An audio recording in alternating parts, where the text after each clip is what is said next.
Welcome back to Forex Professional Training in Financial Markets. In this session, we will discuss regulators, reliable brokers, terms of brokers' accounts, as well as choosing different account types based on transaction value. Regulators. An essential item when it comes to choosing a broker is their reputation. Regulatory organizations that provide brokers with licenses are called regulators. The part that is linked to the stock market is controlled by the stock and bond share organizations. All public and private brokers start their work with a license supervised by this organization.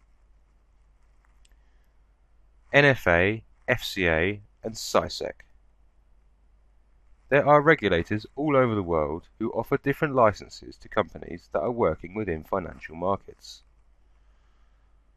Some examples of these companies are the NFA, National Futures Association, which is linked to the United States, the FCA, Financial Conduct Authority, which is linked to England and the European Union, and CISEC, Cyprus Securities and Exchange Commission, which is linked to Cyprus and the European Union.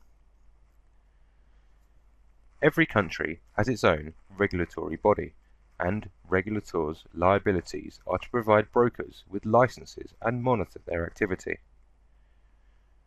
Regulated brokerage. These regulators monitor transactions, trades, and activities between investors and brokers to investigate any suspected regulation violation profoundly.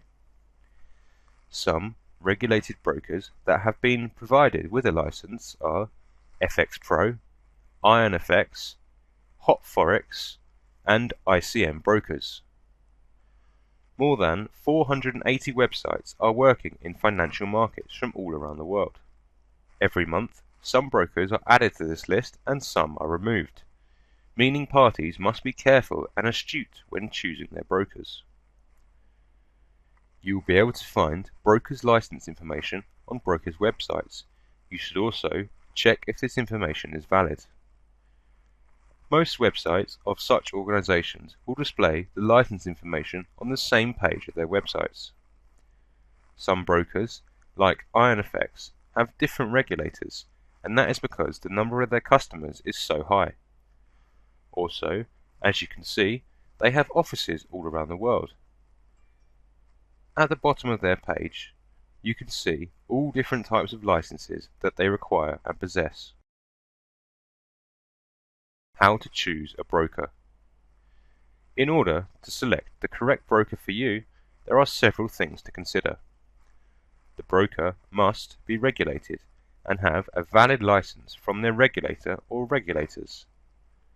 The broker must have been active for at least 5 years, meaning they must have been actively working within the market for 5 years. The broker must be trusted enough to leave some of your capital with them for trading. The broker must have a range of customer support services available, as well as direct phone line services so you can easily contact them. They must have a variety of payment methods for depositing and withdrawing capital, especially those types with the lowest charge rate for customers. They must have a very simple agreement for withdrawing capital and no withdrawable limit. You must make sure that you understand the terms and conditions of withdrawing money from an account with your prospective broker. A good broker must have a platform with acceptable speed, without any requote or price change even in highly volatile markets.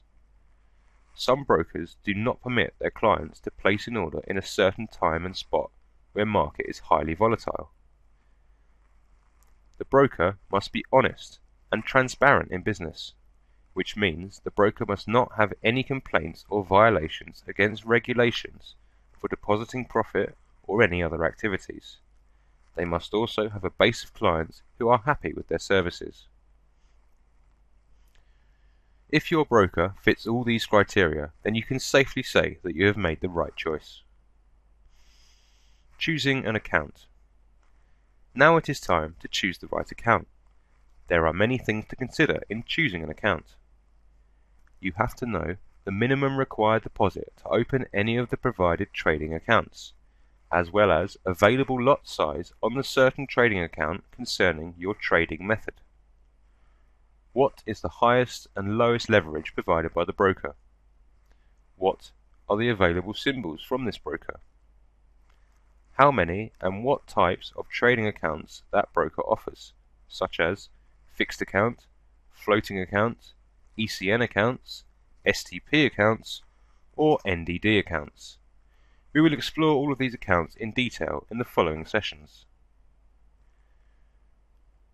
Do these accounts have swap, or are they swap-free? Is the selected trading account in harmony with any trading strategies that a trader uses? To which term is trading account attuned? Long-term, medium, or short-term? Most brokers offer services for long and medium-term trades. However, it is essential to check before opening an account whether the broker provides services for a short-term, known as scalping, trades or not. The account must provide hedging trade. Some trades require hedge or hedging, which will lock the margin. Some brokers, when you buy and sell simultaneously, will unlock the margin, which makes it very easy for you to do other trades. But others will lock certain amount of your margin in the hedge trades. An account can also be chosen based on the desired lot size of trades. The first type is a nano or cent account, in which the minimum size of a lot in trade is 1/1000, or 0.001. As we explained previously, when we trade with accounts with US dollars as a base, profit is not considerable, and this will lead to having many open orders. These accounts are suitable for those traders who like to have multiple open trades simultaneously, usually more than 100 trades. Trades normally deposit $10 to $200 in these accounts. Likewise, these accounts are beneficial for traders who would like to test certain strategies or experts. The second type is micro or mini accounts.